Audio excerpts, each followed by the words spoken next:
All right, guys, so first big nerd news story of the week. In the world of Doctor Strange in the Multiverse of Madness, we heard a few weeks ago that Scott Derrickson was leaving the project, but this week it was announced their new director will be none other than the great Sam Raimi. Woohoo! Sam Raimi is going to take the reins on the horror but not horror version of the Doctor Strange film franchise. Yeah, horror but not horror version. What is it? Kevin Feige said that it wasn't going to be horror. Well, I'm glad you brought that up. Yeah. So they did. Scott Derrickson was adamant on making a scary movie, Yeah. but then of course Kevin Feige kind of backtracked a little bit on that and said, "Look, it's not a scary movie. It's not a scary movie." And, I understand. Sure. You don't want to promise somebody something that you're not technically going to deliver, but we all know it's going to have some horror elements. If of course. the rumors are believed and that Nightmare is going to be one of the main villains, it's going to have sort of a horror-ish element. So who better to get to direct your horror but not quite horror movie than the great Sam Raimi? Right. If you see the headlines that says Sam Raimi is in talks,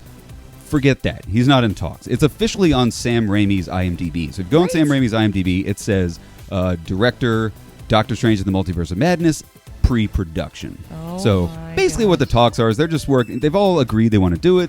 They're just working out the kinks, the scheduling, getting them up to speed on what exactly the movie's going to be, what they want it to feel like, the details and stuff. Details, so it's exactly. happening. Sam Raimi is going to be the director of Doctor Strange 2. If we know anything, it's that IMDb does not lie to us. They never lie. We know that the first headline is always the final word. That's right. So what does Scott Derrickson think about this? A lot of people thought maybe Scott Derrickson was pissed, but they sat down. He actually put a tweet as soon as he found out. Oh, yeah? Scott Derrickson said, "I've worked with Sam Raimi, one of the nicest people I've known in the film business, and as a director, a true living legend. What a great choice to take over Doctor Strange."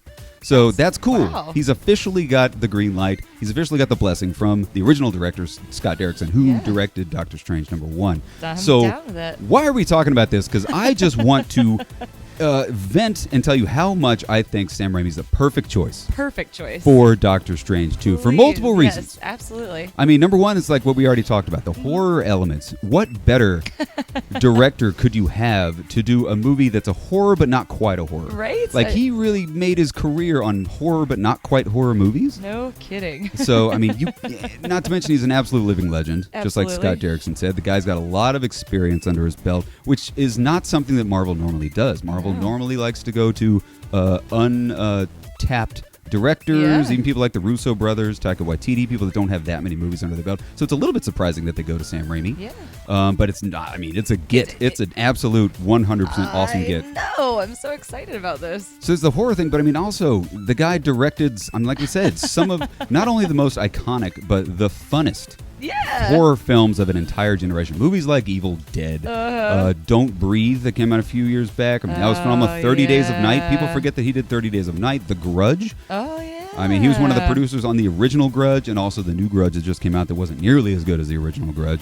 So, I mean, the guy knows how to do fun horror. Drag Me to Hell. Come on. That was a great one. Oh, my God. See, I liken things like Drag Me to Hell and Army of Darkness as more of a comedic kind of thing. Okay.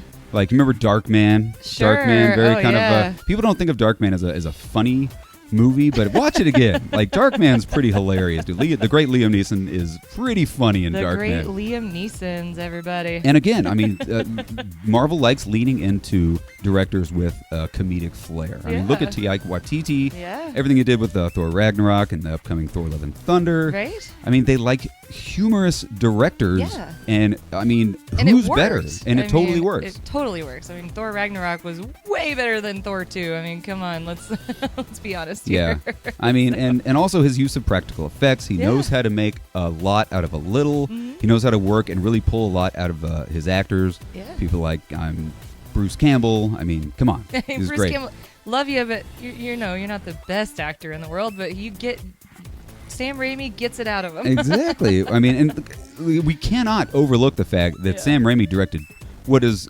unquestionably, very questionably, two of the greatest comic book films of all time. His first, we're not going to talk about Spider-Man 3, but Spider-Man 1 and 2, phenomenal. Really set the tone for what a comic book movie could do. Totally. I mean, so God, you're getting the Spielberg of comic book movies. Yeah, exactly. Coming to do it. This is awesome. Oh, I couldn't agree more. I think it's fantastic news. I mean, We all know Iron Man kicked off the MCU, but freaking, if you really think about it, Sam Raimi kind of kicked off the whole superhero genre. Right. I mean, we did have Tim Burton's Batman, but there was a big gap between that and Spider-Man. You can't even put Batman and even X-Men in the same league as something like Spider-Man and Spider-Man 2.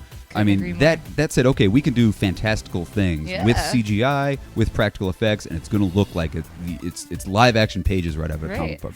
Oh, I'm so on board with this. I am so excited about Sam Raimi. Me too. Important to note, I mean, it's supposed to come out in 2021. They haven't even written a script yet. Oh, no. So they're still, like, very early in the pre-production phases of Doctor Strange and the Multiverse of Madness, but I have a feeling it's going to be sort of fast-tracked. Yeah. Now they got the director, they got everything in place. Sure. They know what they're going to do. Hopefully they'll still hit that 2021 release date. That would be awesome. I wouldn't be surprised if they push it back, but I'm hoping they can hit it. I think they can hit it because I think filming was supposed to begin May of this year. Oh, goodness.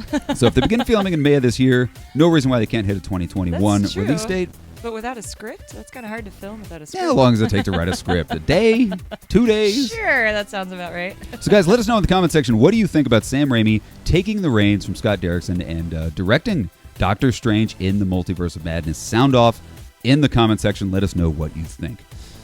Next big nerd news story of the week. We can't go a couple of weeks without talking about Disney Plus. Right? So much is happening. Actually, so much was happening on Disney Plus, and now we're kind of in this desert of nothing. I haven't. Tell us if you disagree. I haven't turned on Disney Plus since the end of Mandalorian. You know, and I agree with you, and I actually turned it on the other day because